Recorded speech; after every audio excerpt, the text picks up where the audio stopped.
Hey everybody, welcome back to another Blade XLord video. Today we're going to be talking about my team and my progress in the game so far, but before we do that, I just want to mention that I have a Discord available to everybody, and you can check out the video description to join, to come talk about some Blade XLord stuff, or about any of the games that I play, or any of the games that you play. So come on down and check it out, because it's a fun group so far, and I'd love to add to that.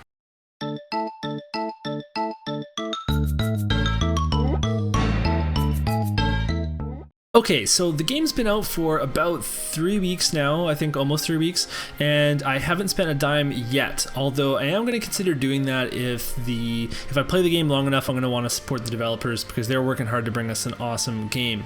But as a free-to-play user, I haven't done poorly by any means, so let's take a look at my team and some of the stuff that I'm working on right now, and we'll just kind of show off the whole account. So right now I am rocking a mono light team, and we can see that I've got XLord as one of my damage dealers. We've also got Redden as my tank, Atchel as my healer, and then Heathbell as my main damage dealer. This is a lot of light teams right now, although this slot here seems to be, lots of people have number 6, and some other people have Hein and some other light units.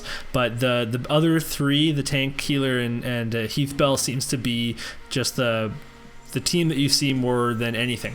So with this team, I've been working on each of the characters, and you can see that my might is at 86,000 at this point, which isn't incredibly high. There's people that are in the 90s and higher. But I think it's pretty good considering that I try to play this game whenever I can, but I'm also playing War of the Visions and some other games as well. So it takes a lot of time to raise your might once you get to a certain point, and the big part of that is going to be limit breaking. So you can see that all my characters are maxed except for Heathbell, who has one extra limit break. So we'll take a look at where they're at here. So Heathbell, I've got him maxed limit broke, but I'm still working on his levels. It takes a lot from 80 to 90, a lot of experience. And then I have everybody else is at 3 out of 4, and it takes forever to get these large light crystals. I've farmed them for a while, and I stopped when the event started because I've been just doing event stuff. But this is the tough part. I definitely want to hopefully see some quests where maybe there's some rewards for these in the future, because this game doesn't seem to be working on just one team. And I know at the top of the video I said we haven't even been through weeks yet, so should you be maxing your full team that quickly? I don't know, but if you're going to move on to more teams, it's kind of hard when you haven't even finished one.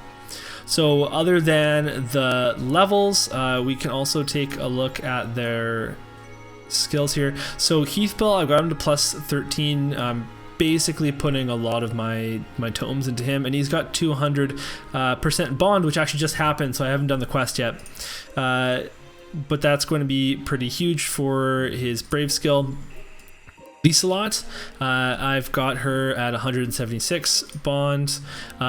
Redden, I also put a little bit of pluses into him before I really knew. I did that really early and probably shouldn't have, but you know, the idea is that at the end that everyone's going to be plussed, so it's not the end of the world. And he's got a little less bond. I haven't focused on him as much. You can see who mains when I auto loop, and then Atchel he hasn't been plussed, but his bond is pretty low, but that's fine because we're working long term towards those things. So I'm going to want to I tend to just leave XLord as my main, which I shouldn't, because Redden and Atchel are going to be my brave skills that I'm going to be using in tougher content. So when I auto loop, I shouldn't.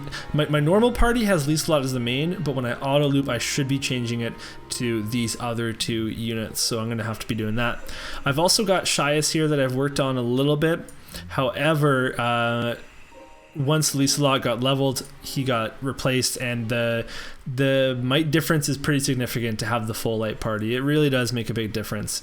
And then otherwise, I've just pulled some random units, and I level them up via the hunts. So Charles was someone I was using at the very beginning of the game when I really didn't have many units, and then Hein was someone I was raising to replace Shias, but then I pulled Lieselot, so I stopped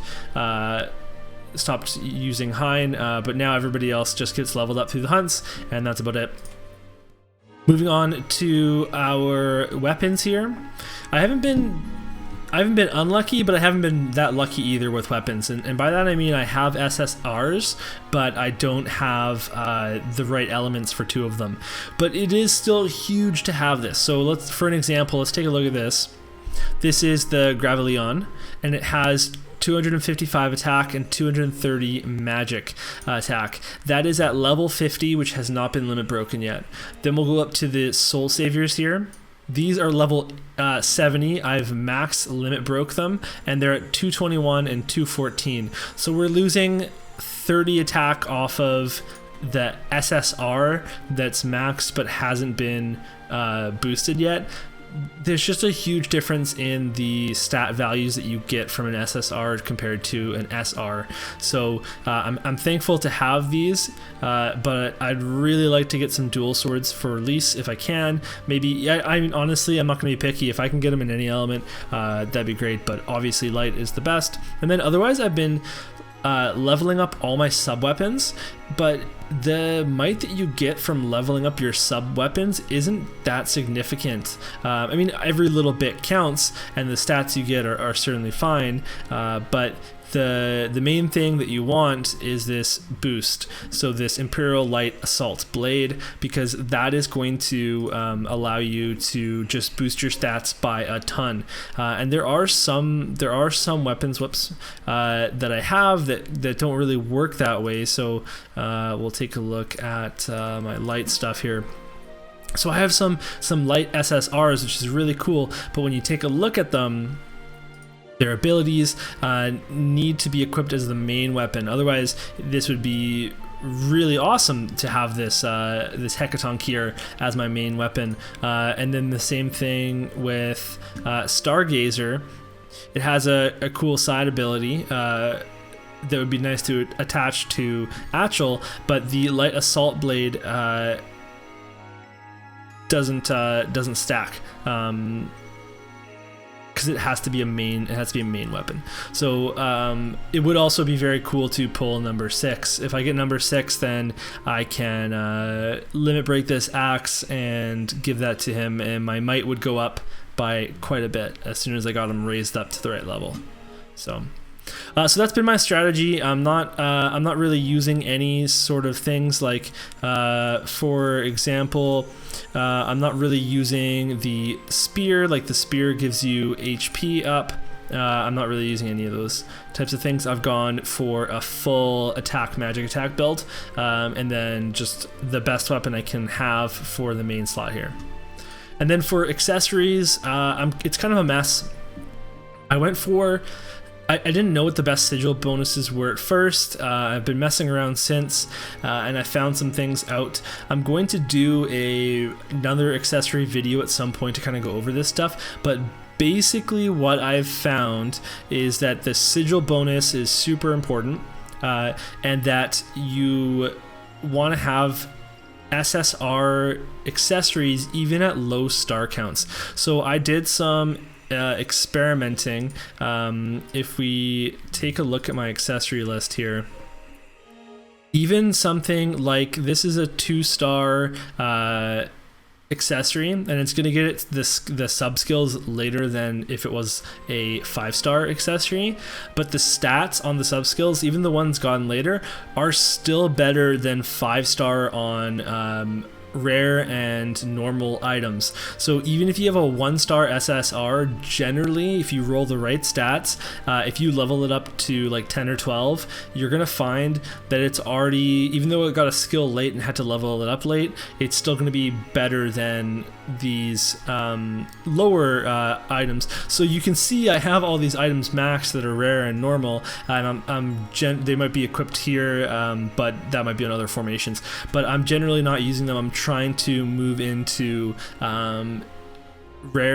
super rares and into my SSRs if possible, and I've got lots of other cool stuff here that's pretty nice that I'm probably going to put up in my Knights League to share with all the other members. So the big thing with accessories that's kind of blocking me right now is I want to switch to certain accessories. For example, I've unlocked all of the specific weapon user accessories. So here is an example here. This would be so good for Liesla. This is a priority for me because it increases her attack and magic attack, which she needs because she has skills that use both. But the problem is that the mats for these are harder to farm, or at least they're not on the stages that I need to farm. So I have to pick and choose.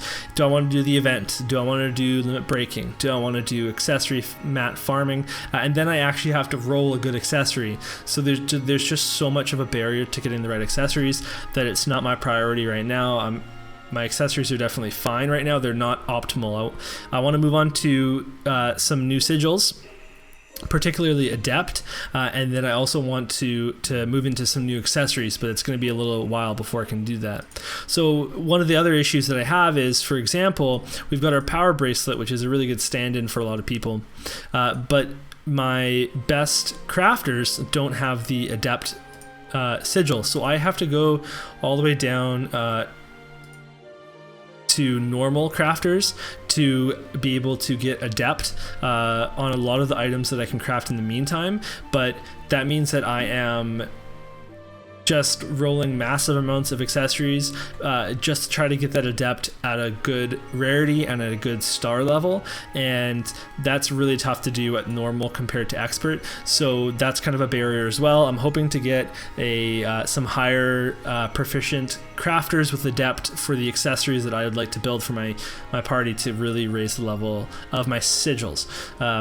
So that's kind of where my account's looking.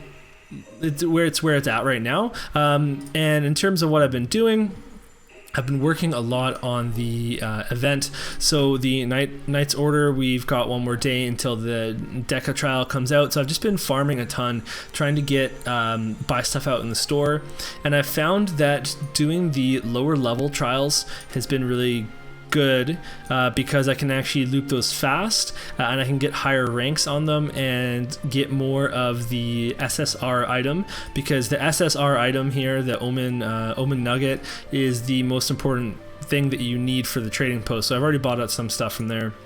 And then otherwise, I've just been kind of working. I've been doing a little bit here and there of some limit breaking loops, because I need to get the rest of my team limit broken and up to 90 to really raise my might. I found that raising levels is just the fastest way to raise your might. If you haven't done anything else yet, you can work on your weapons, and your weapons certainly help. The Imperial Light or Imperial Element bonus raises your might quite a bit too, but levels are really easy to raise once below a certain point, because the books are easy to farm. You get them in the event as well, and you just have to limit break your characters, and it doesn't take too long to limit break your characters at first, and then when you get to this final stage, that's the one that's going to kill you, and it's going to have you pulling out your hair. So that's kind of where my account's at. I've also got my Knights League here that we've been having a blast. We have our Discord and everything, and we've been trying to utilize the market so that we can get our weekly TP up and get some rewards there. So that's something you should look into. I'll probably have to do a video about that as well. But if you have any questions about my account, or you want to compare yours, then fire off in the comments below and we'll get to chatting. And if you have the time, then please consider liking, subbing, and the whole deal, because it shows me that you guys are invested in this content and helps me decide to make more and to focus on whatever I'm doing. So thank you so much for watching, and we'll see you next time. Thank you so much for watching this video. You can show your support with a like and subscribe, and by checking out my Patreon at patreon.com/MysidiaGaming. Until next time, keep it real, Mysidians.